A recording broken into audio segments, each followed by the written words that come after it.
சாது ஒருவர் மலைப்பகுதியில் குதிரை மீது வந்து கொண்டிருந்தார். அவர் வரும் வழியில் பாதையின் ஓரமாக ஒருவன் மயங்கி கிடந்ததை காண்றார். அவனை கண்ட சாது குதிரையின் மேலிருந்து கீழே இறங்குறார்.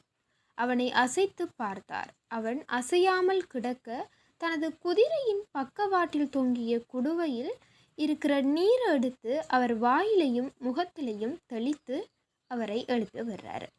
மயக்கம் தெளிந்து கண் விழித்த அந்த நபரை மெல்ல பிடித்து தூக்கி தன்னுடைய குதிரையின் மீது ஏற்றினார். குதிரை மீது உட்கார்ந்த மறுகணம் அவன் அந்த குதிரையின் கடிவாளத்தை உலுக்கிறான். உலுக்கிய குதிரை தடதடவென்று பயந்தோடி மறைந்து விடுகின்றது. திகைத்து போனார் சாது.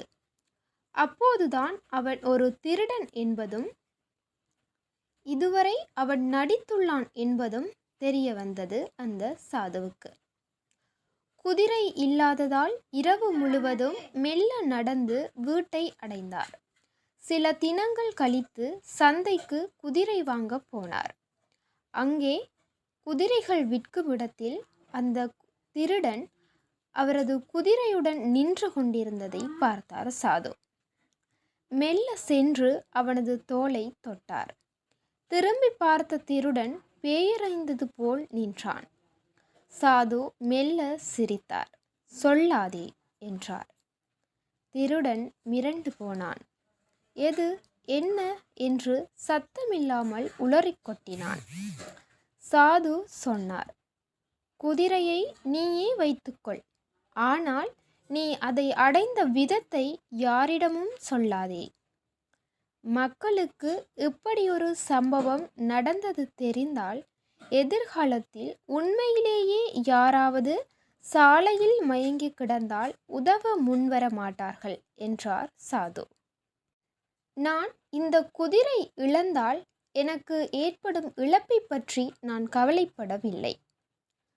காரணம், சில தினங்கள் உழைத்து சம்பாதித்து வேறு ஒரு குதிரையை நான் வாங்கிவிட முடியும். தீயவன் நீயொரு தவறு செய்ய நல்லவர்கள் பலருக்கு காலாகாலத்திற்கும் உதவி கிடைக்காமல் உயிர் போகக்கூடும். புரிகின்றதா என்று திருடனை பார்த்து கேட்டார் அந்த சாது. திருடனின் கண்களிலிருந்து கண்ணீர் வழிந்தது. குறுகிய லாபங்களுக்காக நல்ல கோட்பாடுகளை சிதைத்துவிடக் கூடாது. நல்லவர்களையும் நல்ல நட்பையும் இழந்துவிடவும் கூடாது. இதே மாதிரி நாம் செய்யும் ஒவ்வொரு சிறு தவறுகளும் மற்றவர்களை பாதிக்கப்படாத வகையில் நடந்து கொள்ளணும் என்று கூறி உங்களிடமிருந்து விடைபெறும் நான் உங்கள் லக்ஷி. இந்த வீடியோ உங்களுக்கு பிடிச்சிருந்தா லைக் பண்ணுங்கள், கமெண்ட் பண்ணுங்கள், மறக்காமல் வேலன் சேனலை சப்ஸ்கிரைப் பண்ணுங்கள். தேங்க்யூ.